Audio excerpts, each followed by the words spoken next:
நாளைய தினம் தை மாத அமாவாசை வருது. என்னென்ன சிறப்புகள், என்னென்ன வழிபாடுகள் உங்களுக்கு மிகவும் பலன் தர வல்லது அப்படிங்கிறதெல்லாம் இந்த பதிவில் பார்த்துடலாம் நண்பர்களே. அனைவருக்கும் கோபிநாத்தின் அன்பு வணக்கங்கள் நண்பர்களே.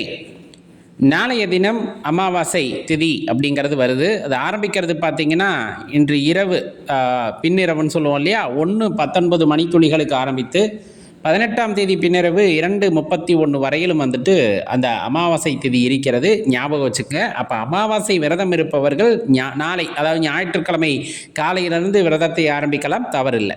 என்ன வழிபாடுகள் எல்லாம் சிறப்பானது அப்படிங்கிறத முதல்ல பார்த்தரலாம். முதல்ல முன்னோர் வழிபாடு அப்படிங்கிறது இந்த தினத்தில் ரொம்ப சிறப்பு வாய்ந்தது. அதே போல் குலதெய்வ வழிபாடு அப்படின்னு சொல்லக்கூடியதும் ரொம்ப அருமையான பலன் தரவல்லது அப்படிங்கிறத தெரிஞ்சுக்கங்க. சாதாரணமாகவே அமாவாசையில் வரக்கூடிய சோடசக்கலை நேரம் அப்படிங்கிறது மிகவும் சக்தி வாய்ந்தது. அதுலேயும் குறிப்பாக பார்த்தீங்கன்னா இந்த தை அமாவாசையில் வரக்கூடிய சோடசக்கலை நேரம் அப்படிங்கிறது அனைவருக்குமே கை கொடுத்து தூக்கி விடுவது போல இருக்கும். அதனால் அவ்வளவு சிறப்பான வழிபாடு அப்படிங்கிறதையும் தெரிஞ்சுக்கணும். சித்தர் வழிபாடு அப்படிங்கிறது இந்த அமாவாசை திதியில் செய்கிறது அப்படிங்கிறது ரொம்ப அற்புதமான விஷயம் அப்படிங்கிறத மனசில் வச்சுக்கணும். மேலும் பார்த்தீங்கன்னா தான தர்மங்கள் செய்வதற்கு ரொம்ப ஏற்ற நாள் அப்படின்னு சொன்னோம்னா இந்த தை அமாவாசையை சொல்லலாம். இந்த மாதிரி அடுக்கிக்கிட்டே போகிறதுல ரொம்ப முக்கியமான வழிபாடுனா காவல் தெய்வ வழிபாடு அப்படின்னு சொல்லக்கூடியது. எல்லை சாமிகள் இருப்பார்கள் அல்லவா, கருப்பண்ணசாமி, சங்கிலி கருப்பசாமி, முனியப்ப சுவாமி, இந்த மாதிரி ஆண் தெய்வங்கள் இருக்கிறார்கள் என்றால் அவர்களை வழிபாடு செய்வதற்கு மிகவும் உகந்தது அப்படின்னு சொன்னோம்னா இந்த தை அமாவாசை திதியை சொல்லலாம். இந்த மாதிரி அடுக்கிக்கிட்டே போகிறதுல அதனுடைய சிறப்புகள் அப்படிங்கிறது, அதனுடைய முக்கியத்துவத்தை பற்றி இந்த பதிவில் பார்க்கலாம். நம்ம ஏற்கனவே சொன்ன மாதிரி அதில் முதல் வழிபாடு அப்படின்னா முன்னோர்களுக்கு செய்யப்படக்கூடிய தர்ப்பணம் அப்படிங்கிறது. அதை காலையில் போய் செஞ்சுட்டு வந்துடலாம். வந்துட்டு வீட்டில் படையல் போட்டு படையல் சாப்பாட்டில் கொஞ்சம் எடுத்து காகத்துக்கு வச்சு சாமி கும்பிட்றது அப்படிங்கிறது முன்னோர்களுடைய ஆசீர்வாதத்தை பெற்றுத்தரும் அப்படிங்கிறத மறந்துட வேண்டாம். இரண்டாவதாக சொல்லப்பட்டது குலதெய்வ வழிபாடு. நம்ம இருக்க வீட்டில் இருந்து பக்கத்தில் குலதெய்வ ஆலயம் இருக்குது அப்படின்னா நேராக குலதெய்வ ஆலயத்துக்கு போயிட்டு நல்லெண்ணெய் வாங்கிட்டு போங்க. செக்கில் ஆட்டின நல்லெண்ணெய் வாங்கிட்டு போய் அங்கே விளக்கு போடுங்க. இல்லையா நெய் வாங்கிட்டு போய் விளக்கு போடுங்க, ரொம்ப முக்கியம். இல்லை அங்கே என்ன மரபோ நீங்கள் எப்படி கடைபிடிப்பீங்க, பொங்கல் வைத்து வழிபாடு செய்வீங்க அப்படின்னா பொங்கல் வைத்து வழிபாடு செய்யலாம். இல்லை சூடம்பத்தி மட்டும் ஏற்றுவோம் அப்படின்னா அப்படி பண்ணலாம். இல்லை தேங்காய் பழ அபிஷேகம் பண்ணுவீங்கன்னா பண்ணுங்கள். எப்படி இருந்தாலும் சரி குலதெய்வாலயத்துக்கு போய் அங்கே போய் வழிபாடு செஞ்சுட்டு அங்கு வருபவர்களுக்கு அன்னதானம் செய்வது அப்படிங்கிறது ரொம்ப சிறப்பான விஷயம் அப்படிங்கிறத மறந்துட வேண்டாம். இதில் ரொம்ப சக்தியான நேரம் அப்படின்னு சொன்னோம்னா இந்த சோடசக்கலை நேரம் அப்படின்னு சொல்லக்கூடியது. அமாவாசை முடிகிற அந்த நேரத்தை கணக்கில் எடுப்போம் எப்போவுமே. அது பின்னிரவு 2:31, ஞாயிற்றுக்கிழமை பின்னிரவு 2:31 ஆரம்பிக்குது. அப்படிங்கும்போது அந்த சோடசக்கலை நேரம் எப்போ ஆரம்பிக்கும் அப்படின்னா பின்னிரவு 1:31 ஆரம்பித்து 3:31 வரலும் இருக்கும்.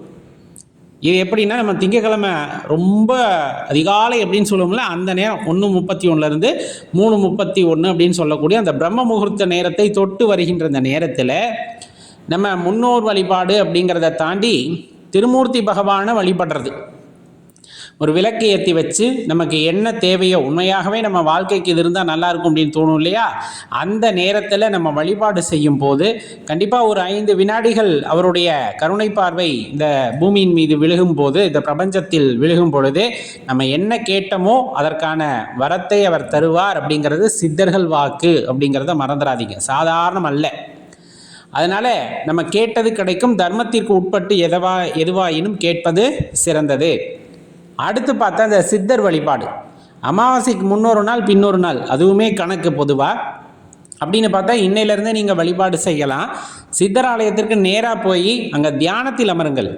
முதல்ல தெளிவாக தெரிஞ்சுக்குங்க, எனக்கு இது வேணும் அது வேணும்ன்ட்டு சித்தர்கள்கிட்ட எதுவும் கேட்கக்கூடாது. சித்தர் மரபு வழிபாடு அப்படிங்கிறது தன்னை அறிந்து கொள்ள வேண்டும், தான் யார் என்பதை உணர்ந்து கொள்ள வேண்டும். அப்படிங்கிறவங்க சித்தர்களை நோக்கிய பயணம் அப்படிங்கிறது சிறப்பானதாக இருக்கும் அப்படிங்கிறத தெரிஞ்சுக்கணும்.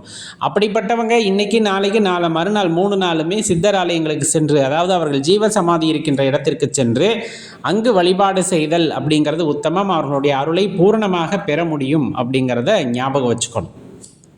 இந்த தியானம் செய்கிறது அப்படிங்கிறதுக்கு பல நிலைகள் சொல்லப்பட்டாலும், ஆற்றங்கரை, குளக்கரை, கோவில் இந்த மாதிரி சொல்லப்பட்டாலும், அமாவாசை திதியில் எங்கே இருந்தாலும் சரி அந்த தியானம் செய்வது அப்படிங்கிறது பலித்தமாகும் அப்படிங்கிறது அசைக்க முடியாத நம்பிக்கை. முயற்சி செஞ்சு பாருங்கள்.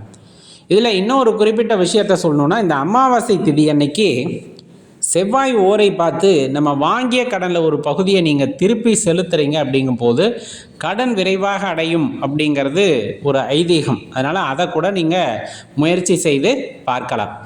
இவ்வளவு சிறப்பான வழிபாடுகளையெல்லாம் செய்வதற்கு ஏற்ற நாள் அப்படின்னு சொன்னோம்னா இந்த தை அமாவாசை தினத்தை சொல்லுவாங்க. காகத்துக்கு சாப்பாடு வைக்கிறது, அப்படி இல்லைன்னா பசுமாடுகளுக்கு அகத்திக்கீரை வாங்கி தருவது, ஏழை எளியோர்களுடைய பசியை போக்குவது, ஏழை குழந்தைகளுடைய படிப்பு செலவுக்கு ஏதேனும் செய்வது அல்லது புத்தகங்கள் வாங்கி தருவது, எழுதுகோள் வாங்கி தருவது, இதுபோல நம்மால் முடிந்த தான தர்மங்களை செய்யும் பொழுதும் முன்னோர்களுடைய ஆசீர்வாதம் மட்டுமல்லாமல் நம்முடைய குலதெய்வ ஆசீர்வாதத்தையும் இஷ்ட தெய்வ ஆசீர்வாதத்தையும் ஒரே சேர நம்மால் பெற முடியும் அப்படிங்கிறத மனசில் வச்சுக்குங்க. அப்படி கிடைக்கின்ற அந்த அற்புதமான விஷயங்கள் நம்ம வாழ்க்கையில் எப்படிப்பட்ட தடங்கல்கள் இருந்தாலும் அத்தனை தடங்கல்களையும் உடைத்து நம்மை முன்னேறி செல்ல வைக்கும் அப்படிங்கிறது தான் அதில் இருக்கக்கூடிய மூல விஷயம் அப்படிங்கிறதையும் புரிஞ்சுக்கணும். நிறைய பேர்த்துக்கு திருமண தடை இருந்திருக்கலாம், வேலையில் பிரச்சனை இருந்திருக்கலாம், தொழில் தடை இருந்திருக்கலாம். எதுவாயினும் சரி, இந்த தை அமாவாசை திதியில் நீங்கள் விரதம் இருந்து முன்னோர்களை வழிபாடு செய்து குலதெய்வ வழிபாடு செய்கிறீங்க அப்படிங்கிற பட்சத்திலேயே உங்கள் முன் இருந்த அனைத்து தடைகளும் உடையப்பெறும். நீங்கள் அடுத்த காலடி எடுத்து வைக்கும்போது தெளிவாக உங்களால் எடுத்து வைக்க முடியும் அப்படிங்கிறத தெரிந்து கொள்ளுங்கள் நண்பர்களே. ரொம்ப அற்புதமான நாள், தவற விட்டுறாதீங்க. மறக்காமல் உங்கள் நண்பர்களுக்கும் தெரியப்படுத்திக்குங்க. நன்றி, வணக்கம்.